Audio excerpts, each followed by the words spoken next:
सुस्वागतम आणि नमस्कार. मी डॉक्टर वैभवी महेश वागचौरे हॅलो डॉक्टरच्या आजच्या विशेष कार्यक्रमात आपल्या सगळ्यांचं मनापासून स्वागत करते.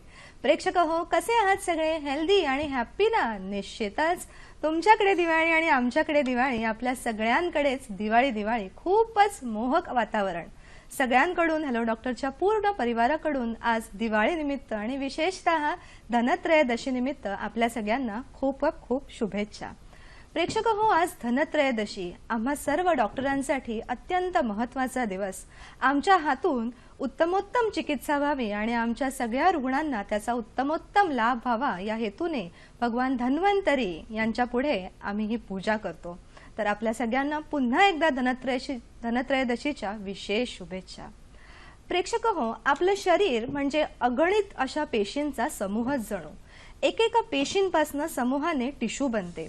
काही टिश्यूंपासून एक अवयव तयार होतो आणि ठराविक काम करणाऱ्या अवयवांपासून एक संस्था तयार होते आणि अशा काही संस्थांपासून आपलं संपूर्ण शरीराचा कारभार चालतो. लिव्हर किंवा यकृत हा सुद्धा एक सगळ्यात महत्त्वाचा अवयव अर्थात एक ग्रंथीच आहे आणि पचन संस्थेचा सगळ्यात महत्त्वाचा एक घटक आहे. परंतु या लिव्हरमध्ये त्याच्या कार्यामध्ये जर काही थोडाफार जरी बिघाड झाला तरीही आपल्या संपूर्ण शरीरामध्ये त्याची लक्षणं दिसायला लागतात. आणि अगर बहुतांशी काही बिघाड असेल तर काही वेळेला वेळ येते ती लिव्हर ट्रान्सप्लांटची. पण ट्रान्सप्लांट ऐकलं की आपल्याला थोडीशी भीती वाटते. पण आज घाबरून जाऊ नका. हीच लिव्हर ट्रान्सप्लांटची भीती आपल्यातनं काढून टाकण्यासाठी आम्ही एक उत्तम विषय सादर करणार आहोत. तर आपला आजचा विषय आहे लिव्हर ट्रान्सप्लांट आणि त्याबद्दलचे समज आणि सर्व गैरसमज. आणि या संदर्भातलं विशेष मार्गदर्शन करण्यासाठी आपल्याकडे आज उपस्थित आहेत डॉक्टर बिपिन विभूते आणि डॉक्टर मनीष पाठक. नमस्कार सर. हॅलो डॉक्टर मध्ये आपलं मनापासून स्वागत. सरांची ओळख मी थोडक्यात करून देते. डॉक्टर बिपिन विभूते हे लिव्हर ट्रान्सप्लांट आणि मल्टी ऑर्गन ट्रान्सप्लांट यामध्ये यांचं विशेष असं ट्रेनिंग झालेलं आहे आणि सध्या सर कन्सल्टंट ट्रान्सप्लांट सर्जन म्हणून सह्याद्री हॉस्पिटल पुणे येथे जानेवारी 2016 पासून कार्यरत आहेत. आणि विशेष म्हणजे एवढ्या थोड्याशा कालावधीत सरांनी आतापर्यंत 26 लिव्हर ट्रान्सप्लांट यशस्वीरित्या पार केलेले आहेत. आणि दुसरे आपले विशेष डॉक्टर आहे डॉक्टर मनीष पाठक. सरांची ओळख मी करून देईन की सर हे कन्सल्टंट ट्रान्सप्लांट इंटेन्सिव्हिटिस्ट आणि अॅनेस्थेटिक आहेत सह्याद्री हॉस्पिटल पुणे इथे. सरांनी MBBS पुणे युनिव्हर्सिटीतून आणि अॅनेस्थेटी अशी डिग्री मुंबई युनिव्हर्सिटीमधून केलेले आहे. आणि डॉक्टर बिपिन विभूतांबरोबर ते सुद्धा सह्याद्री हॉस्पिटलमध्ये आपल्या रुग्णांसाठी अगदी हातात हात घालून काम करत आहेत. प्रेक्षक हो, उत्तम विषय. जशी आमच्याकडे प्रश्नांची उत्सुकता आहे तसे तुमच्याकडेही खूप सारे प्रश्न आहेत. तर त्यासाठी आमचे फोन नंबर सगळ्यात पहिले लिहून घेऊयात. संपर्कासाठी दूरध्वनी क्रमांक 022 हा कोड नंबर आहे आणि फोन नंबर 24908050 आणि 24988050. प्रेक्षक हो, प्रश्न विचारताना हा विषयाला अनुसरून आणि सरळ साधा असावा जेणेकरून तो थेट आमच्या सोबत येईल.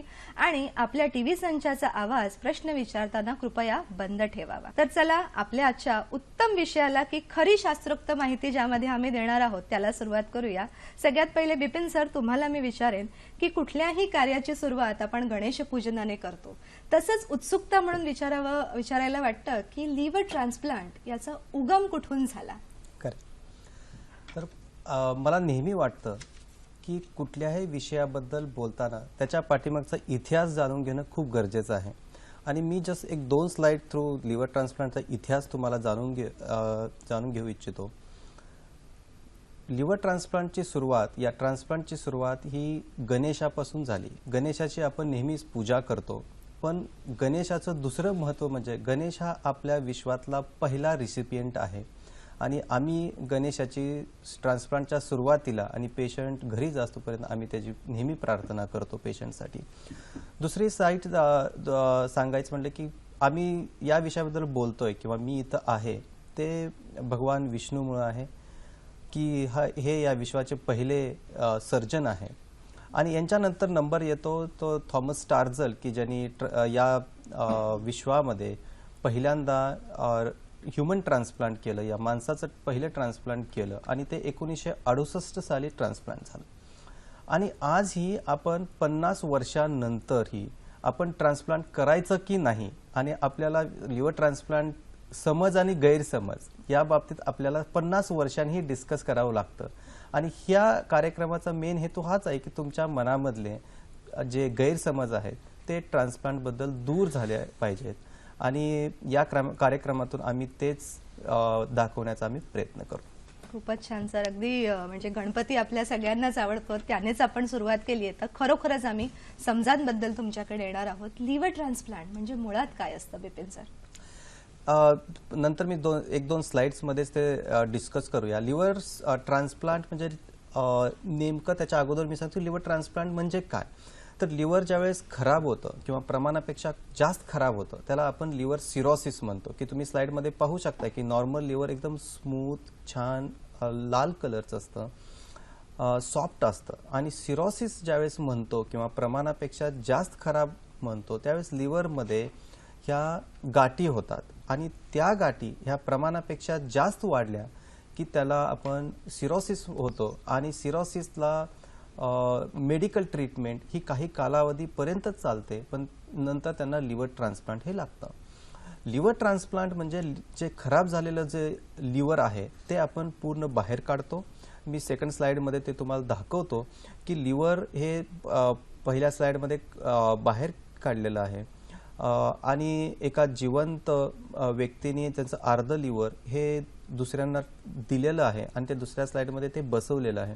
म्हणजे थोडक्यात सांगायचं असं की ज्यावेळेस लिव्हर खराब होतं ते आपण पूर्ण लिव्हर काढतो. असा बराचसा गैरसमज असतो की छोटासा पार्ट काढतो आणि छोटासा बसवतो. तसं नाही.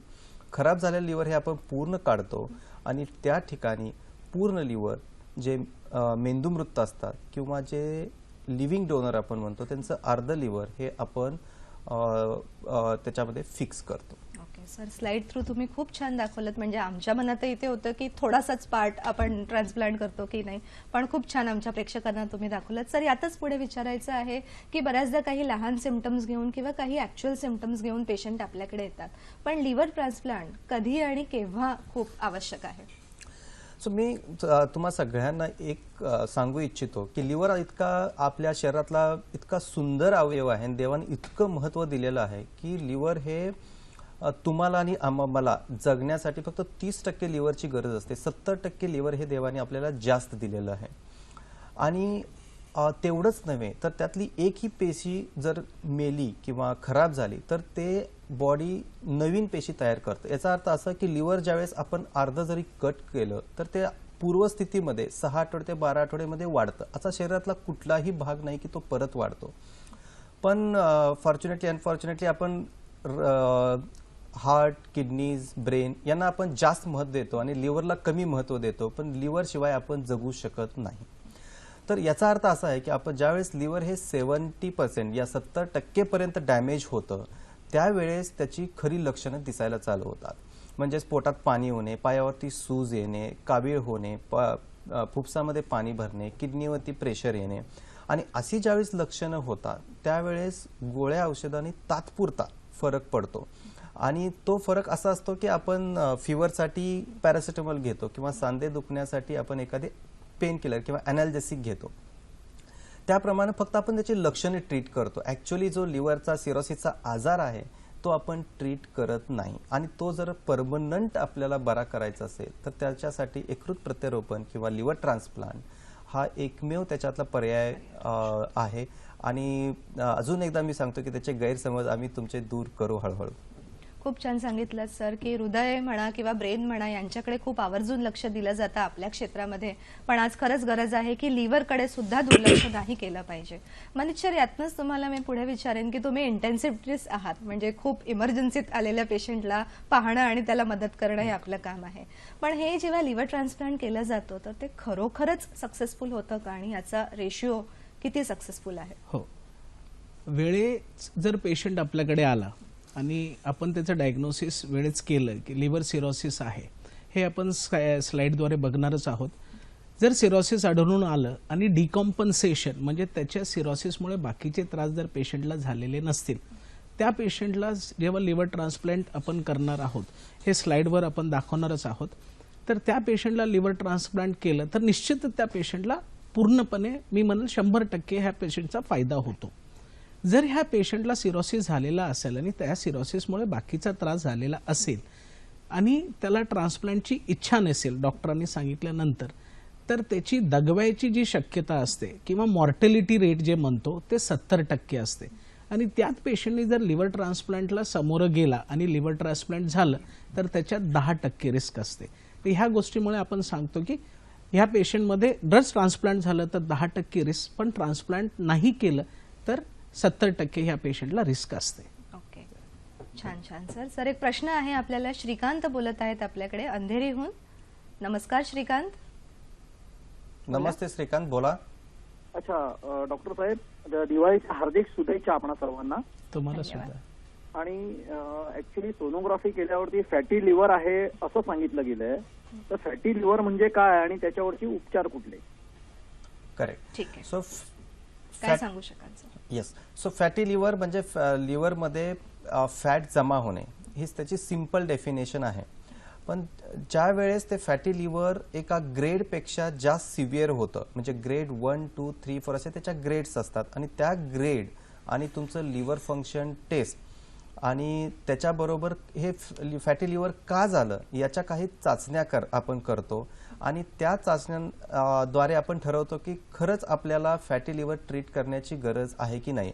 हा खूप सुंदर प्रश्न आहे तुमचा, कारण बऱ्याचशा लोकांना म्हणजे आपण स्टडी केलेला आहे की ज्याचाही वेस्ट डायमीटर किंवा कमरेचा घेर हा 90 सेंटीमीटरपेक्षा जास्त असतो, त्या लोकांना फॅटी लिव्हर असतं. पण प्रत्येक फॅटी लिव्हरला ट्रीटमेंटची गरज नसते. तुम्ही जर फिजिशियनकडे गेला, फॅटी लिव्हर आहे तुला काही गरज नाही, हा सिंपल त्याचा ॲडवाईस असतो. पण तसं करू नये.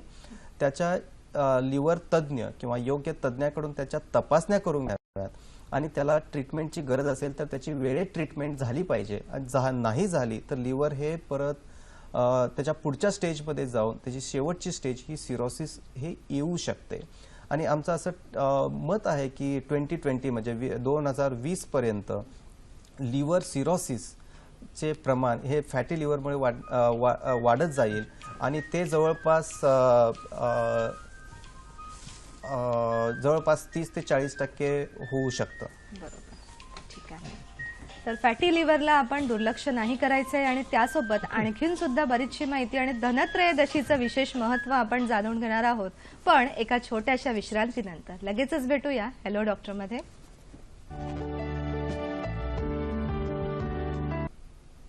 विश्रांतीनंतर पुन्हा एकदा हॅलो डॉक्टरमध्ये आपल्या सगळ्यांचं स्वागत. प्रेक्षक हो, धनत्रयोदशी, मी म्हटल्याप्रमाणे कार्तिक कृष्ण त्रयोदशीला हा दिवस आपण साजरा करतो. या दिवशी पुराणशास्त्रानुसार भगवान धन्वंतरी, की जे आरोग्याची देवता म्हणून ओळखले जातात, यांचा समुद्र मंथनानंतर हातामध्ये कलश घेऊन असा उगम झाला, आणि त्याच दिवसापासून आम्ही सगळ्या वैद्यकीय मंडळी या हातातल्या कलशातून अनेक अनेक सुविधा आपल्या रुग्णांसाठी उपलब्ध करून आमचंही ज्ञान त्याद्वारे वाढत आहोत.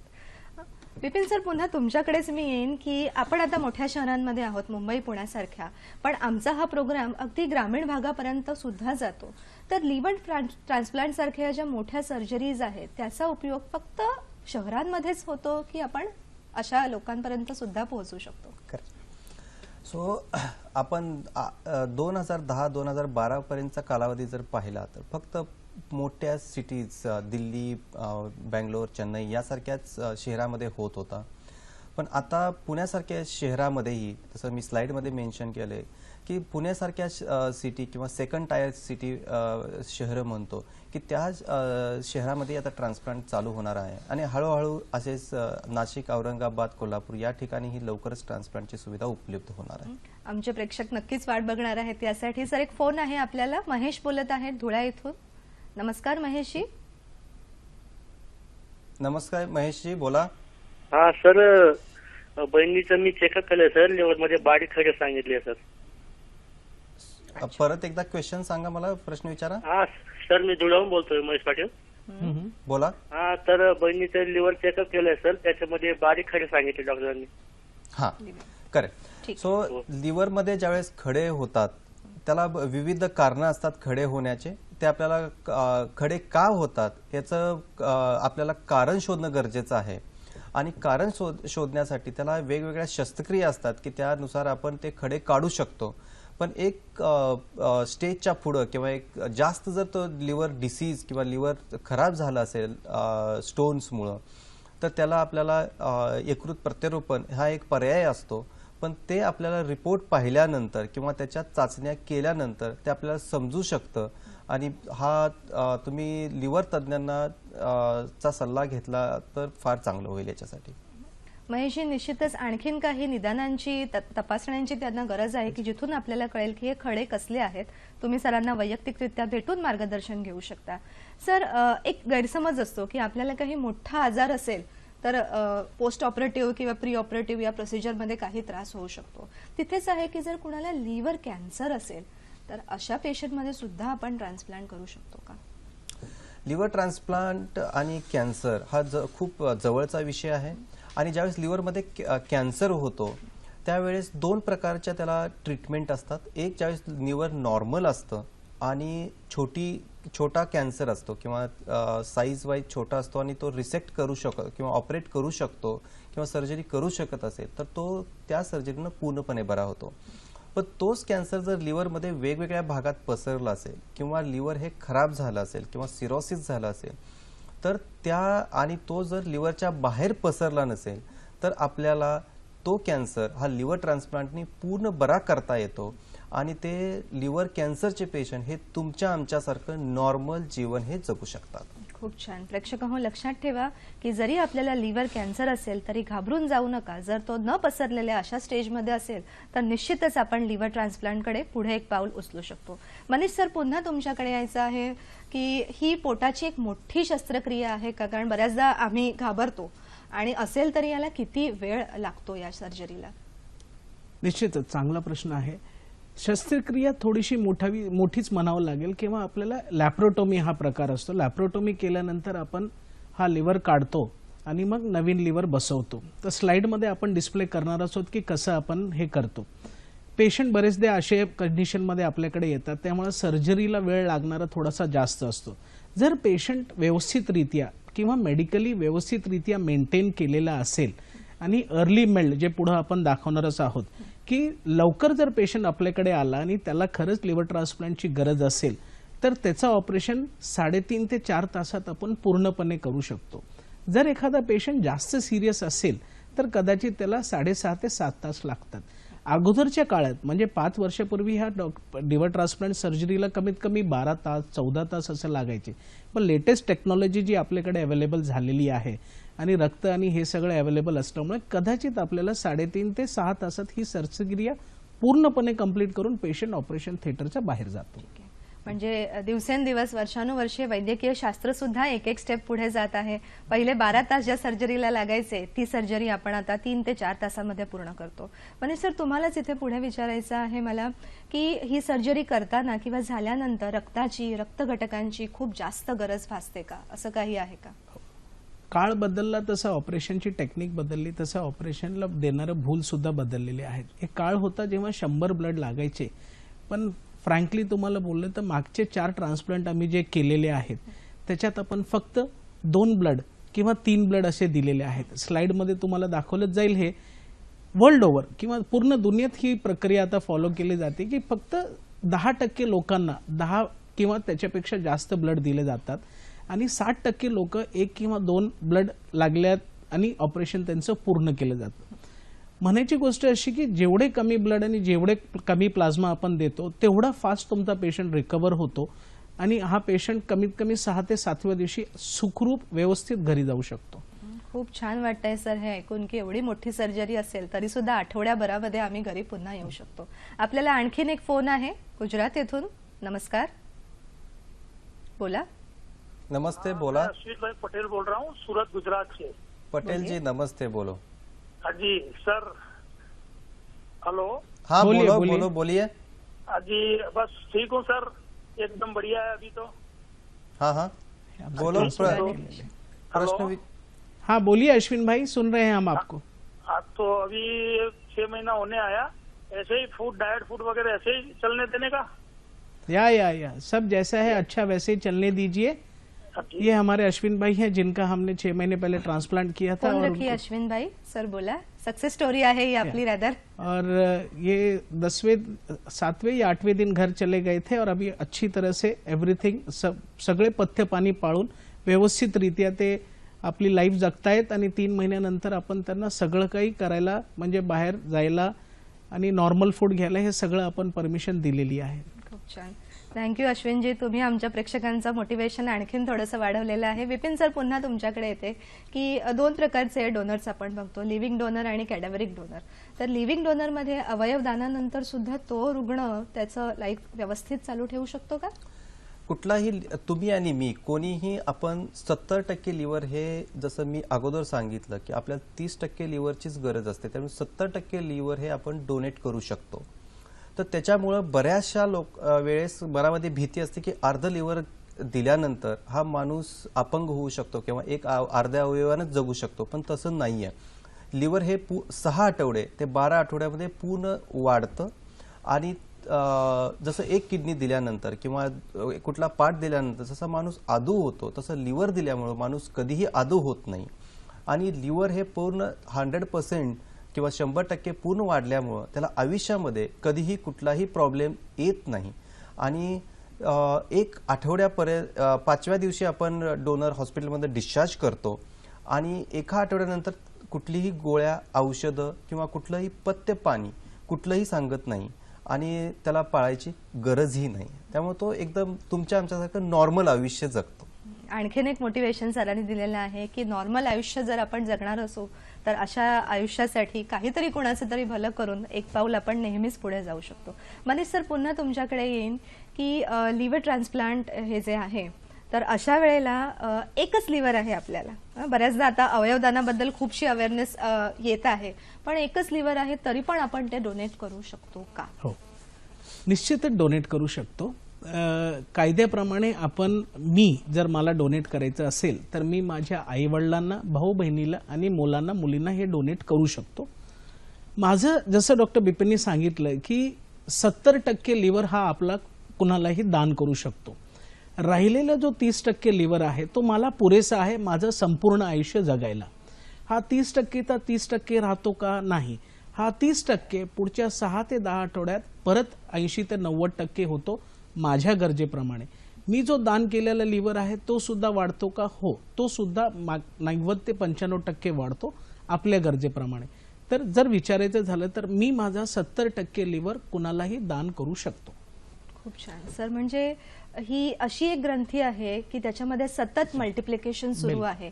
जरी आपण कुणाला दान केलं तरी सुद्धा आपल्यामध्ये पुन्हा ते येणार आहे आणि जे दान केलं ते सुद्धा पुरत वाढतच जाणार आहे. मनीष सर, यातनंच तुम्हाला मला पुढे असंही विचारायचं आहे की ट्रान्सप्लांट नंतर त्या रुग्णाच्या लाईफस्टाईलवरती किंवा तो सुरळीत जीवन जगू शकतो का, की काही विशेष काळजी त्यांना आपण सांगतो?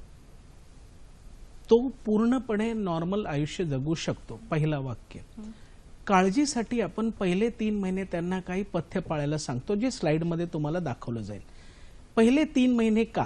तर हे नवीन लिव्हर रिजेक्ट होऊ नये म्हणून आपण त्या पेशंटला बाहेर न जाण्याचा सल्ला, जत्रा, यात्रा, एअरपोर्ट किंवा गर्दीचे ठिकाण जाऊ नये असं आपण त्यांना सल्ला देतो. कारण रिजेक्शन किंवा इम्युनोसप्रेशन किंवा त्यांची इम्युनिटी कमी केल्यामुळे त्यांना इन्फेक्शनचा धोका होऊ नये म्हणून आपण हे सगळं करतो.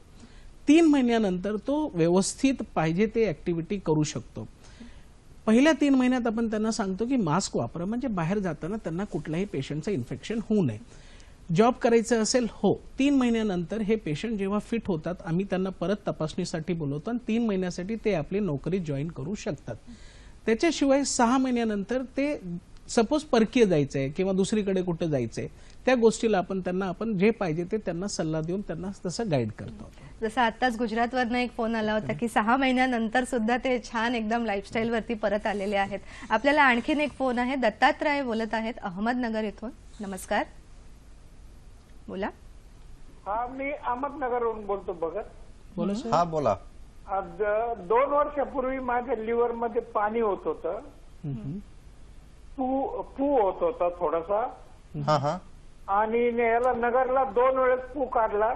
त्यानंतर पुण्याला मी ऑपरेशन केलं याच्या लिव्हरचं, रुबी हॉलला. बर. आणि परंतु ते काय पाणी थांबलं नाही. नंतर पिशवी टाकून पाणी बाहेर काढलं त्यांनी. आता सध्या पाणी तयार होत नाही, परंतु पोट थोडंसं फुगल्यासारखं होतं. बरोबर.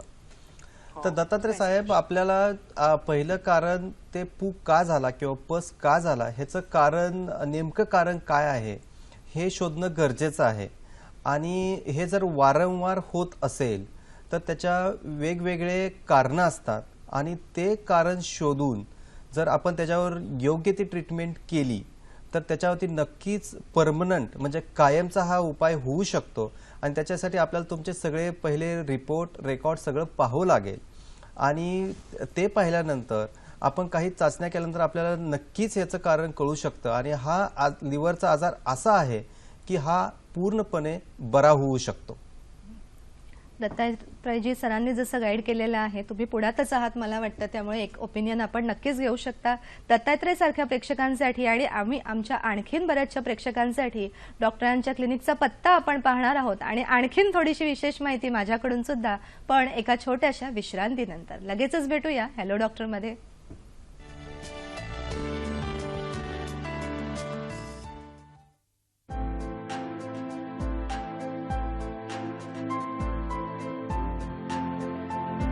ही जी वनस्पती आपण पाहतोय ही तुलसी नावाची वनस्पती आहे.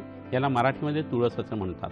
हिचे दोन प्रकार आपण पाहतो, एक म्हणजे काळी तुळस आणि दुसरी म्हणजे पांढरी तुळस. ही आत्ताची दिसते ही काळी तुळस आहे आणि हीच औषधासाठी खूप उपयोगी आहे.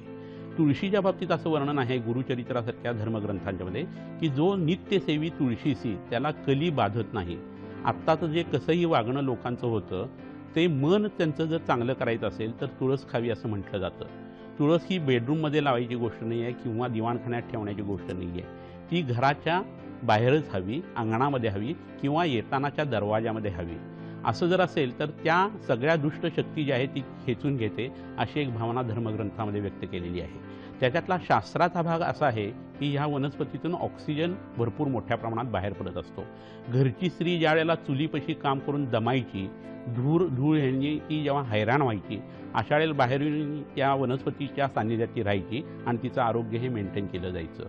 या वनस्पतीच्या पानांचा रस पोटामध्ये जर घेतला गेला तर कुर्मी पडतात, कफ कमी येतो आणि थंडीतून होणारा कोणताही आजार यांनी बाधत नाही.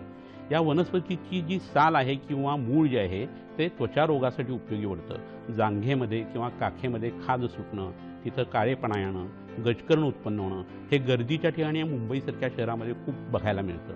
तर अशा वेळी ही वनस्पती तिचा रस किंवा तिच्या पानाच्या मुळांच्या ठिकाणी असलेली माती ही वापरायला हवी. तुळशीचं बी जे आहे ते अत्यंत थंड आहे आणि पोटामध्ये ते जर दुधाबरोबर घेतलं गेलं तर शरीरातल्या उष्णतेचा नाश होतो आणि डोळ्याखालची काळी वर्तुळं, डोळ्याची आग होणं, सारखी वारंवार अंगाला खास सुटणं आणि घाम येणं, घामाला दुर्गंधी येणं, मुखाला दुर्गंधी येणं ह्या गोष्टी यांनी कमी होतात. मुख दुर्गंधी किंवा तोंडाला घाण वास येणं हे 35 वर्षानंतर सगळ्यांनाच हार्मोनल इम्बॅलन्समुळे घडतं असं आधुनिक शास्त्र मानतं. परंतु पोटामध्ये ह्या वनस्पतीचा रस जर घेतला गेला तर उत्तम पद्धतीने कुर्मी कमी होतात, कोठा साफ होतो, यकृताचं काम चांगलं होतं आणि मुख दुर्गंधी ही कमी होते. त्यामुळे रोज मुख शुद्धीसाठी तुळस सेवन करावी. थोडक्यात काय, ही वनस्पती तिखट रसाची आहे, उष्ण वीर्याची आहे, पण याचं बी हे थंड आहे आणि ह्या वनस्पतीचा वापर कफाच्या आणि वाताच्या आजारासाठी उत्तम पद्धतीने करता येतो.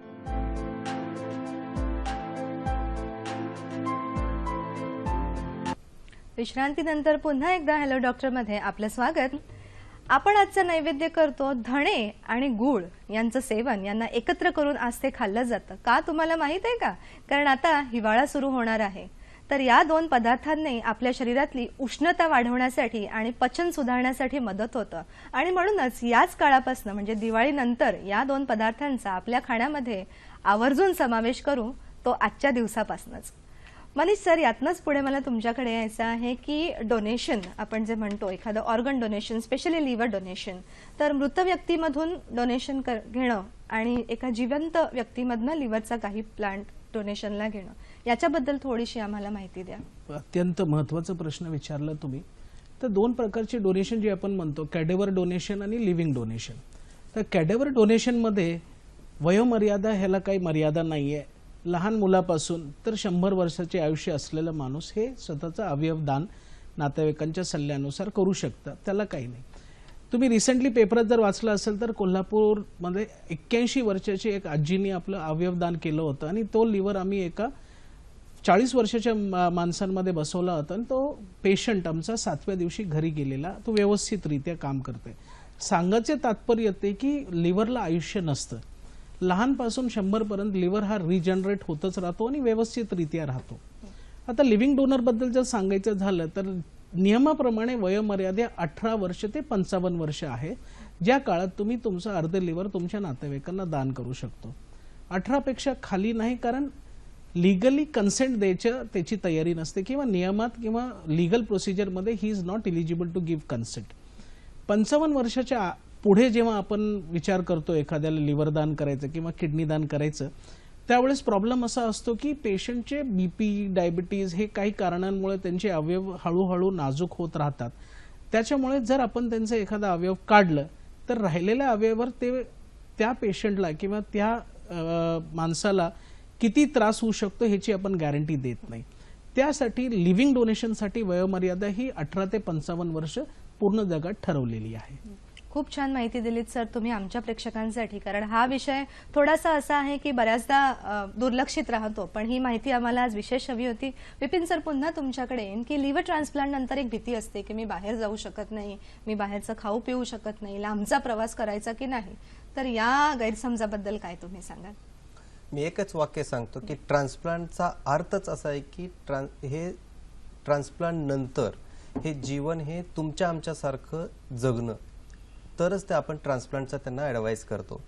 जर 4 भिंतीच्या आत राहून त्या पेशंटचं जीवन जर जगणार असेल तर त्या ट्रान्सप्लांट करण्यात काहीच अर्थ नाही. तर ट्रान्सप्लांट केल्यानंतर पहिले काही दिवस इन्फेक्शनच्या काही प्रिकॉशन्स असतात, पण त्याच्यानंतर ह्या ट्रान्सप्लांट केलेला पेशंट हा तुमच्या आमच्यासारखं नॉर्मल आयुष्य जगू शकतो. फक्त जर त्याला मद्यपान या अल्कोहोल वगैरेच्या व्यसन असेल तर ते व्यसन म्हणजे त्याच्यासाठी विष ठरू शकतं आणि तसं कुठलाही गैरप्रकार ते ट्रान्सप्लांट नंतर करू शकत नाहीत. पण ट्रान्सप्लांट नंतर जसं आपण नॉर्मली जगतो तसंच त्याचं जीवन असतं आणि सुखी आणि आता दिवाळीचा सीझन चालू आहे आणि नक्कीच तुमच्याबरोबर ते ट्रान्सप्लांटचे पेशंट ही दिवाळी साजरी करू शकतात. प्रेक्षक हो, हे सुद्धा एक मोटिवेशनल आहे की जर ऑर्गन ट्रान्सप्लांट नंतर, स्पेशली लिव्हर सारख्या टिश्यूच्या ट्रान्सप्लांट नंतर जर आपण पूर्ववत जीवन जगू शकतो तर याहून ते मोठं आपल्याला काय मिळू शकेल. आणि तोच एक उद्देश घेऊन आम्ही आजचा विषय सादर करत आहोत. मनीष सर, पुन्हा तुमच्याकडे यावंसं वाटतं की आपण मगापासून बोलतोय की 7 दिवसानंतर आपण पेशंट घरी जाऊ शकतो, पण एक गैरसमज आहे आमच्यामध्ये की पोस्ट ट्रान्सप्लांट 1 महिन्यापर्यंत कधी कधी हॉस्पिटलायझेशन होतं, तर याचं थोडंसं तथ्य आम्हाला सांगाल का? 1 महिन्यानं पेशंट हॉस्पिटलमध्ये राहणे ही भूतकाळाची गोष्ट झालेली आहे. पेशंट फिट असतो. आपण टेक्नॉलॉजी आणि रिसेंट जे मेडिकेशन्स आपल्या जगात जे अवेलेबल झाले ते भारतात सुद्धा आणि आपल्या हॉस्पिटलमध्ये सुद्धा अवेलेबल झालेले आहेत. ते व्यवस्थितरित्या सगळं काही मॅनेज करून आपले सगळे पेशंट 7व्या ते 8व्या दिवशी घरी जात असतात. प्रॉब्लेम जेव्हा आपण हॉस्पिटलमध्ये ठेवतो तेव्हा हॉस्पिटलचं इन्फेक्शन जर त्या पेशंटला झालं तर ते पेशंटच्या जीवाला धोकादायक ठरू शकतो. तर पेशंटला प्रमाणापेक्षा जास्त आणि दिवसांपेक्षा जास्त हॉस्पिटलला ठेवू नये हे आमचं तात्पर्य आणि हे एक ब्रीदवाक्य आहे. आणि आमचे जे प्रोटोकॉल आहेत त्या हिशोबाने पेशंट 6व्या किंवा 7व्या, आणि आमचेच म्हणण्यापेक्षा पूर्ण जगातले हे प्रोटोकॉल झालेले आहेत की पेशंट एकदा स्टेबल झाला आणि त्याला जर हॉस्पिटलची गरज नसेल तर हा पेशंट लवकरात लवकर घरी शिफ्ट केला जायला पाहिजे. तो त्याच्या घरात त्याच्या नातेवाईकांबरोबर असेल तर खूप जास्त लवकर फास्ट इम्प्रूव्ह होतो. खूप छान. म्हणजे सर, आपण भविष्य काळामध्ये पुढे पाहणार आहोत तर भूतकाळाच्या गोष्टी विसरूया, वर्तमानात जगून भविष्यामध्ये आणखीन या सर्जरीमध्ये नवीन नवीन प्रयोग होतील ते सुद्धा आपण पाहणार आहोत. मनीष सर, मला पुन्हा याच्यातच तुम्हाला विचारायचं आहे की जोपर्यंत हॉस्पिटलमध्ये आहे, समजा 7 दिवस, तोपर्यंत रुग्ण आपल्या समोर आहे, परंतु घरी गेल्यानंतर ज्या काही इन्स्ट्रक्शन्स आपल्याकडून दिल्या जातात त्याची एक भीती वाटते की मी खरंच पाळू शकेन की नाही, तर ते कितपत अवघड असेल तरी आपण सोपं करू शकतो? हे बिलकुल अवघड नसतं. ज्या दिवशी पेशंटचं ऑपरेशन झालं त्या दिवशीपासून आपण त्या पेशंटला काउन्सिलिंग सुरू करतो. ह्याची स्लाइड आपल्याकडे अवेलेबल आहे, आपण स्लाइडमध्ये हे सगळं बघणारच आहोत. तर ह्या पेशंटला डे 1 पासून आपण काउन्सिलिंग सुरू करतो की घरी जाऊन काय खायला पाहिजे, कसं राहायला पाहिजे, घर कसं ठेवलं पाहिजे, औषधं कुठले कुठले घेतलं पाहिजे. हो, कधी कधी हे गोष्टी प्रॉब्लेमॅटिक ठरू शकतात तेव्हा अज्ञान असतं नातेवाईकांना. त्यामुळे आपण त्यांच्या नातेवाईकांशी खूप जास्त सल्लामसलत करून त्यांना खूप चांगलं ॲडवाईस करून आत्तापर्यंत तरी कुणाला काही प्रॉब्लेम नाही येणार ह्याची आपण काळजी घेतो. प्लस आपली टीम असल्यामुळे आपण सगळ्यांचे, आमचा जो कोऑर्डिनेटर असतो किंवा प्रत्येक हॉस्पिटलमध्ये जो कोऑर्डिनेटर असतो तो दिवसातून एकदा किंवा दोनदा ह्या पेशंटशी किंवा पेशंटच्या नातेवाईकांशी संवाद साधणं हे गरजेचं आहे. म्हणजे आपल्याला कळेल, ते जरी विसरले असतील आपल्याला तर आपण त्यांना फोन करून त्यांची हालचाल विचारतो आणि तो त्यांना वेगळाच आनंद असतो की हॉस्पिटलमधून गेल्यानंतर सुद्धा आपल्याला फोन येत आहेत. खूप छान. म्हणजे सर कसं आहे, ट्रान्सप्लांट नंतर किंवा सर्जरी नंतर कोणीतरी जर आपल्या टचमध्ये असेल, स्पेशली डॉक्टरांकडनं आपल्याकडून, तर पेशंटला सुद्धा एक मोटिवेशन मिळतं आणि नंतर ज्या फॉलो करण्यासारख्या ज्या गोष्टी आहेत त्या कदाचित आणखी नेक्स्ट स्टेप आपण सोप्या करून देऊ शकतो. विपिन सर, तुमच्याकडे यायचं आहे पुन्हा की खर्च. तर या सगळ्या ज्या प्रोसिजर्स आहेत एवढ्या आपण डिस्कस करतोय, तर सामान्य रुग्णाला कितपत आपण अफोर्डिंग करू शकतो किंवा कसं काय असतं याच्यामध्ये थोडंफार? खूप महत्त्वाचा प्रश्न आहे, कारण आज भारतामध्ये जर स्टॅटिस्टिक्स बघितलं तर जवळपास 25,000 रुग्णांना लिव्हर ट्रान्सप्लांटची गरज आहे आणि सध्या जवळपास आपण 1000 ते 1,500 पूर्ण भारतभर एवढेच ट्रान्सप्लांट आपण करतो आणि ते विविध कारणामुळे. आणि त्यातलं एक महत्त्वाचं कारण हे कॉस्ट आहे. ज्यावेळेस ट्रान्सप्लांट चालू झालं भारतामध्ये 1998 ते 2005 या सालामध्ये ट्रान्सप्लांटची कॉस्ट 35 लाख ते 50 लाखापर्यंत होती आणि आता ती कॉस्ट हळूहळू कमी होत आता 25 ते 35 लाख या दरम्यान आलेली आहे. पण आता बरेचसे सेंटर, जसं आमचं सेंटर आहे, सो जे सह्याद्रीचं जे लिव्हर ट्रान्सप्लांट सेंटर आहे ते आम्ही 16 मार्चला चालू केलं आणि त्याचं एकच विजन होतं की अफोर्डेबिलिटी अँड ॲक्सेसिबिलिटी. अफोर्डेबिलिटी मतलब आपलं भारतातलं पहिलं सेंटर आहे की जे 15 ते 17 लाखामध्ये आपण ट्रान्सप्लांट करतो आणि असे आपण 26 सक्सेसफुल ट्रान्सप्लांट या 6 महिन्यामध्ये केलेली आहेत. आणि जे काही रुग्ण जे मिडल क्लास आहेत की ज्यांना काही मदत हवी असते, अशाही प्रकारच्या रुग्णांना आपण विविध प्रकारे मदत देऊन त्यांना या ट्रान्सप्लांटचा फायदा करून घेतला आहे. हा झाला ट्रान्सप्लांटचा खर्च. पण एक मोठा प्रश्न असतो की ट्रान्सप्लांट नंतरचं काय. ट्रान्सप्लांट तर झालं, पण ट्रान्सप्लांटच्या नंतरचं काय, ते मनामध्ये खूप भीती असते. आणि ट्रान्सप्लांटचा खर्च झाल्यानंतर हा आपण जवळपास 50% आता आपण कमी केला आहे. त्याच्यामध्ये आपण विविध पर्याय शोधले आहेत. आपण जे मेडिसिन्स आहेत ते डायरेक्ट कंपनीकडून मागवतो, त्यामुळे आपण 20-30% त्याला डिस्काउंट देतो.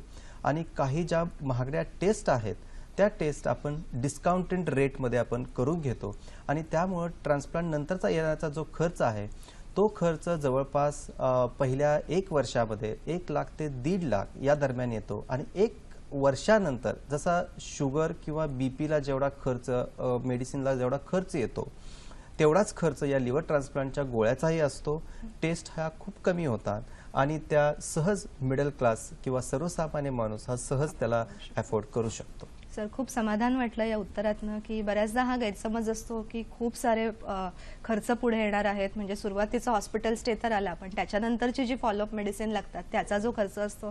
तर प्रेक्षकांनो, घाबरून नका. विपिन सरांनी खूप साध्या आणि सरळ शब्दामध्ये याचं मार्गदर्शन आपल्याला केलेलं आहे.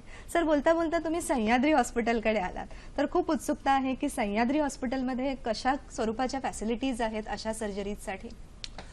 सह्याद्री हॉस्पिटलमध्ये लिव्हर ट्रान्सप्लांट आपण चालू करण्याचा जसा मी अगोदर हेतू सांगितला की अफोर्डेबिलिटी आणि जे ॲक्सेसेबल, म्हणजे की जे पश्चिम महाराष्ट्रातले जेवढे पण पेशंट होते त्यांना मुंबई, दिल्ली, बेंगलोर, चेन्नई अशा ठिकाणी जावं लागायचं.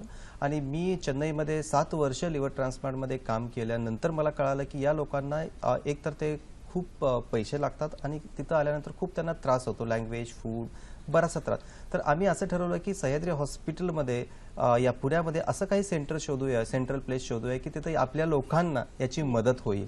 आणि त्याप्रमाणे हे आपण सेंटर चालू केलेलं आहे. आणि या ठिकाणी आपण जे मेंदूमृत आहे त्याला आपण डिसीज डोनर किंवा कॅडॅव्हरिक लिव्हर ट्रान्सप्लांट म्हणतो आणि लिव्हिंग डोनर लिव्हिंग ट्रान्सप्लांट, म्हणजे की जो जिवंतपणे आपण एक छोटासा पार्ट आपण दुसऱ्याला देऊन त्यांचं जीवदान करू शकतो. अशा प्रकारच्या शस्त्रक्रिया दोन्ही ॲडल्ट ज्याला 18 वर्षाच्या पुढच्या आहेत किंवा जे छोटे बाळं आहेत त्यांच्या दोन्ही प्रकारच्या आपण शस्त्रक्रिया आपण करतो. त्याचप्रमाणे किडनी आणि पॅन्क्रियाज हेही आपण आता प्रत्यारोपण हे कार्यरत केलेलं आहे. तर थँक्स टू सह्याद्री सारख्या हॉस्पिटल की जिथून अशा स्वरूपाच्या सुविधा पुण्यासारख्या शहरामध्ये आम्हाला मिळतात. प्रेक्षको, आणखीन थोडीशी विशेष माहिती आणि आणखीन कोणते डॉक्टर आपल्या भेटीला येणार आहोत ते पाहणार आहोत, पण या एका छोट्याशा विश्रांतीनंतर. लगेचच भेटूया हॅलो डॉक्टरमध्ये.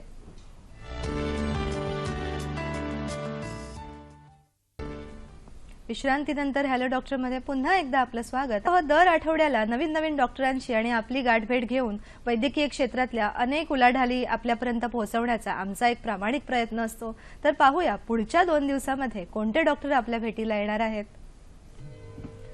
हॅलो डॉक्टर प्रायोजित कार्यक्रम आहे. शनिवार दिनांक 29 ऑक्टोबर 2016 रात्री 8 वाजता. विषय आहे सोरियासिस आणि होमिओपॅथिक उपचार आणि ध्वनी चित्रमुद्रित कार्यक्रम आहे.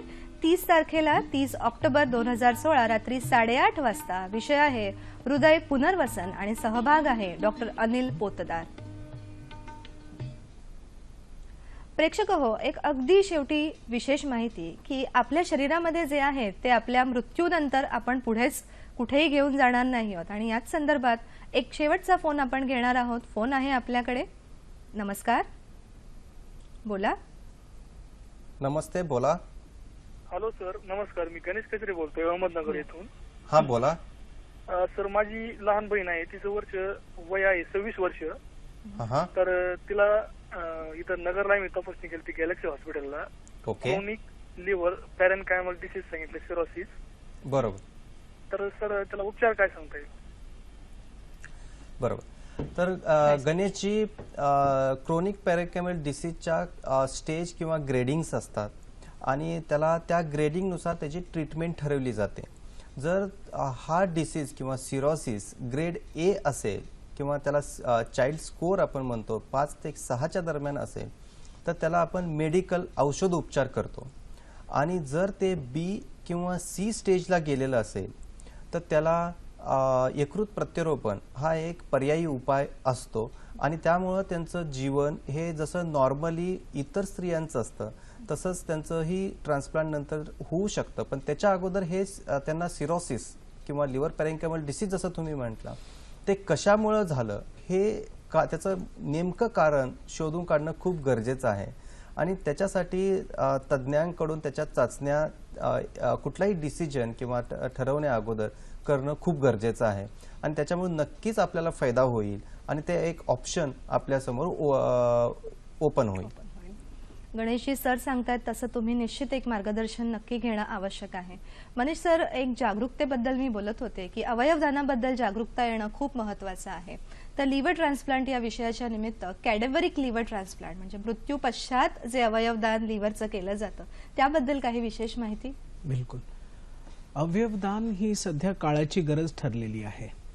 मीडियामध्ये, पेपर्समध्ये, सगळीकडे हॉस्पिटल्समध्ये अवयवदानाबद्दल लोकांमध्ये आता जनजागृती ही सारखं सुरू झालेलं आहे. लोकांमध्ये हे सगळी जागृती असताना डॉक्टरांमध्ये सुद्धा ही जागृती असणं खूप आवश्यक आहे. बरेचदा असं होतं की नातेवाईक कुठल्या तरी हॉस्पिटलला फोन करतात आणि डॉक्टरांना किंवा हॉस्पिटलला हे कायदा काय हे माहीत नसतं. आपला अवयव जेव्हा आपण आपला एखादा पेशंट किंवा नातेवाईक मेंदू मृत पावतो तर म्हणजे त्याचे अवयवचे काही उपयोग नसता. जाळणं किंवा जमिनीत पुरणे ह्याच्यापेक्षा जर त्यांनी जर विचार केला की आपले अवयव दान केल्यानंतर 9 लोकांचे जीव वाचू शकतील तर त्याच्यासारखं पुण्याचं काम काही नाही. जर तुम्ही मला विचारलं तर कुठले कुठले तर डोळे, चमडी, हृदय, लंग्स, आतड्या, पॅनक्रियास ह्या सगळ्या गोष्टी आपण एकाच पेशंटकडून दान करू शकतो. तर नातेवाईकांनी ही काळाची गरज असताना नातेवाईक आणि डॉक्टरांनी सल्लामसलत करून एखादा पेशंट ज्याचा मेंदू मृत पावलेला आहे. आता मेंदू मृत पावल्याचे कारण असतात म्हणजे पेशंट ब्रेन इंजुरी किंवा ॲक्सिडेंटमुळे जेव्हा हॉस्पिटलला ॲडमिट असतो आणि त्याचा मेंदू मृत पावतो त्या पेशंटच फक्त अवयवदान करू शकतो, त्याच्या व्यतिरिक्त दुसरे कोण अवयवदान करू शकत नाही. सर, खूप छान माहिती दिलीत अवयवदानाबद्दल आणि जागरूकतेचा हा आपला एक प्रयत्न आहे. एक आणखीन प्रश्न आहे आपल्याला. विठ्ठल बोलत आहेत बुलढाणा येथून. नमस्कार विठ्ठलजी. नमस्ते विठ्ठलजी, बोला. हा, नमस्कार सरजी. नमस्ते. हा, दिवाळीच्या हार्दिक शुभेच्छा सह्याद्री वाहिनीला तसंच आपणाला सर. तुम्हाला सुद्धा. तुम्हाला पण. सर, मला एक प्रश्न असा विचारायचा पहिला. हा हा. की आपण हे आपलं जे लिव्हर आहे तर लिव्हर कशाने खराब होते? आणि दुसरा प्रश्न असा आहे, अवयवदान आपल्याला करायचंय, समजा तर लिव्हर हे मृत झाल्यानंतर किती वेळात करायचंय आणि कुठं संपर्क साधायचा आहे त्यासाठी? ठीक आहे विठ्ठलजी. मनीष सर आणि- चांगले प्रश्न चांगला बोला. प्रश्न बोला. ही एक प्रश्न विचारायचा आहे. बोला. हे अवयवदानाच्या बाबतीत समजा आपल्याला कुठं करायचं आणि कोणाशी संपर्क साधायचा आहे? हो बिलकुल. ठीक आहे. हो. तर पहिल्या प्रश्नाचं उत्तर म्हणजे लिव्हर कशामुळे खराब होतं, तर त्याला 100 गोष्टी असतात. वाईट खाणं, दारू, हेपॅटायटिस बी, हेपॅटायटिस सी, ह्या सगळ्या गोष्टी असतात. व्हायरल इन्फेक्शन, हेपॅटायटिस ए, हेपॅटायटिस ई, स्लाइडमध्ये आपण बघणारच आहोत ते. ह्या सगळ्या गोष्टींमुळे, कारण फक्त लोकांमध्ये जो समज आहे की फक्त दारू नाही, बऱ्याचशा अशा गोष्टी आहेत ज्याच्यामुळे हा लिव्हर खराब असू शकतो, तो तुम्ही स्लाइडवर बघणारच आहात. दुसऱ्या प्रश्नाचं उत्तर म्हणजे अवयवदान कुणी करू शकतं? कुणीही करू शकतं. ज्या पेशंटचा मेंदू मृत झालेला आहे आणि तो पेशंट आयसीयू मध्ये व्हेंटिलेटरवर आहे, तोच पेशंट मेंदू मृत झाल्यावर अवयवदान करू शकतो. जर तुमचा पेशंट घरी दगावलेला असेल तर तो पेशंट फक्त डोळे आणि त्वचा दान करू शकतो. एखाद्या पेशंटचं हृदय थांबलेलं असेल तर तो डोळे आणि त्वचा दान शिवाय दुसरं काही करू शकत नाही. कॉन्टॅक्ट करायला तुम्हाला ZTCC म्हणून एक ऑर्गनायझेशन आहे, झोनल ट्रान्सप्लांट कोऑर्डिनेटिंग कमिटी और सेंटर. त्या गोष्टीला त्यांना त्याचे दूरध्वनी क्रमांक अवेलेबल असतात. तुम्ही त्यांना कॉन्टॅक्ट करून हे अवयवदानाची पूर्ण प्रक्रिया जाणून घेऊ शकतात आणि त्यांचा सल्ला घेऊ शकतात. प्रेक्षकांनो लक्षात ठेवा, ZTCC म्हणून एक संस्था आहे की जी अवयवदानासाठी आपल्याला मदत करते. गरजूंनी खरंच इथे संपर्क करावा, याची माहिती आपल्याला गुगल थ्रू मिळू शकते. आता वेळ झालेली आहे आपल्या आरोग्य सल्ल्याची, तर पाहूया आजचा विशेष आरोग्याच्या निमित्ताने आपण आपलं लिव्हर कसं छान ठेवू शकतो. तर पाहूया की चरबीयुक्त पदार्थांचं सेवन कमी करावं, आपलं वजन नियंत्रणात ठेवणं आवश्यक आहे, तंतुमय पदार्थांचा आहारात अधिकाधिक वापर करावा, तसंच मद्यपान नियंत्रणात करावे, नियमित व्यायाम अत्यंत आवश्यक आहे आणि वजन कमी करण्यासाठी घेतल्या जाणाऱ्या औषधांपासून कृपया सगळ्यांनी सावध राहावं. प्रेक्षक हो, काही कारणांमुळे जर आजच्या कार्यक्रमाचा थोडासा जरी भाग आपल्याकडून मिस झाला असेल तर याच कार्यक्रमाचं पुनःप्रक्षेपण आपण पाहू शकतो. हॅलो डॉक्टर प्रायोजित कार्यक्रम पुनःप्रक्षेपण मंगळवार दिनांक 8 नोव्हेंबर 2016 सकाळी 9 वाजता. आपलाच विषय लिव्हर ट्रान्सप्लांट, समज आणि गैरसमज. सहभाग डॉक्टर बिपिन विभूते आणि डॉक्टर मनीष पाठक. आपल्या आजच्या कार्यक्रमाचा फीडबॅक आणि तसेच नवीन नवीन डॉक्टरांना आमच्या कार्यक्रमामध्ये सहभागी करण्यासाठी आमचा पत्ता लिहून घेऊया. निर्माती हॅलो डॉक्टर, दूरदर्शन केंद्र, वरळी, मुंबई 400030. आपला ईमेल ॲड्रेस आहे hellodoctor@gmail.com.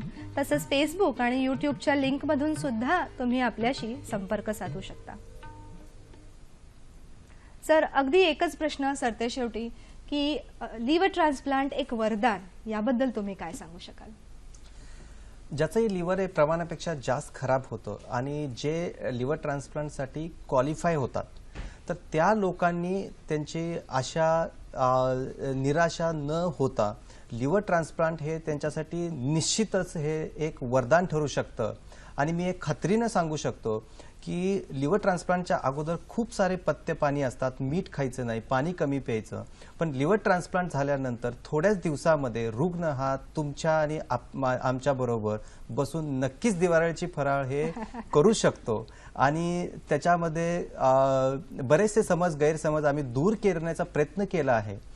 पण तरीही पुन्हा एकदा मी सांगतो की ज्यांना लिव्हर सिरोसिस आहे आणि ट्रान्सप्लांटची गरज आहे त्यांना मी खात्रीपूर्वक सांगतो की लिव्हर ट्रान्सप्लांट हे आजच्या काळामध्ये हे एक व्हायबल ऑप्शन आहे आणि त्याचा खरंच सगळ्यांनी पुरेपूर फायदा घेतला पाहिजे.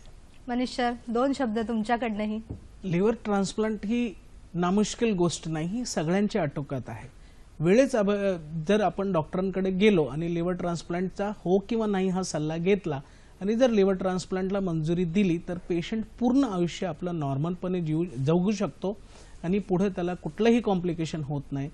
तर लोकांनी हे समजून घ्यायचं, डॉक्टरांनी हे समजून घ्यायचं की लिव्हरचा आजार हा बरा होण्यासारखा असतो. तुमच्या मनात प्रेक्षक हो जसे प्रश्न होते तसे काही उत्स्फूर्त प्रश्न माझ्या मनामध्ये सुद्धा. सर, रॅपिड फायर मध्ये मला थोडंसं मदत करा. सर, सगळ्यात पहिला प्रश्न आहे की लिव्हर ट्रान्सप्लांटची जी म्हणजे लिव्हर डिझीज होण्याची जी काही अनेकविध कारणं आहेत त्यातलं दारू हे सगळ्यात मोठं कारण आहे का? हो, जवळपास 30 ते 40% लोकांमध्ये हे अल्कोहोलमुळे लिव्हर खराब होतं. पण त्याच्या व्यतिरिक्त जर पाहिलं तर हेपॅटायटिस बी, सी आणि ड्रग्स हेही एक मेजॉरिटी लोकांमध्ये लिव्हर खराब होण्याचं कारण असू शकतं. आमच्याकडे बरेचसे रुग्ण असे येतात आणि तुम्हाला आश्चर्य वाटेल की तोंडात सुपारीही घातली नाही आणि माझं लिव्हर कसं खराब झालं असे हे काही रुग्ण म्हणतात, पण त्यांचं लिव्हर खराब झालेलं असतं. मनीष सर, आणखीन एक प्रश्न तुमच्यासाठी. वारंवार जॉन्डिस होणं हे कारण आहे का लिव्हर खराब होण्याचं? हो.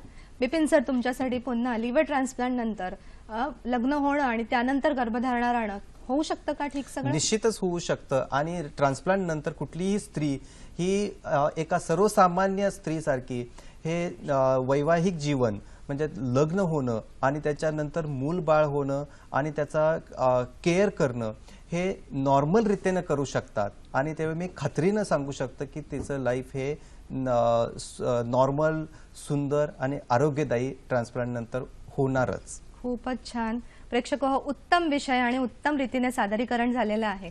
आपण मनुष्य प्राणी एकमेकांशी भाषेच्या माध्यमातून संवाद करतो, तसेच आपले अवयव सुद्धा एकमेकांशी आणि आपल्याशी सुद्धा लक्षणाच्या माध्यमातून संवाद करत असतात. फक्त कुठेतरी ही लक्षणं ऐकून घेण्यासाठी आपण विसरतो. तर आज आमच्या माध्यमातून आम्ही एक पाऊल पुढे आलेलो आहोत. आता दुसरं पाऊल तुम्ही पुढे घ्या. आपल्या लिव्हरचा, यकृताचा संवाद ऐकून त्याला योग्य तो प्रतिसाद द्या.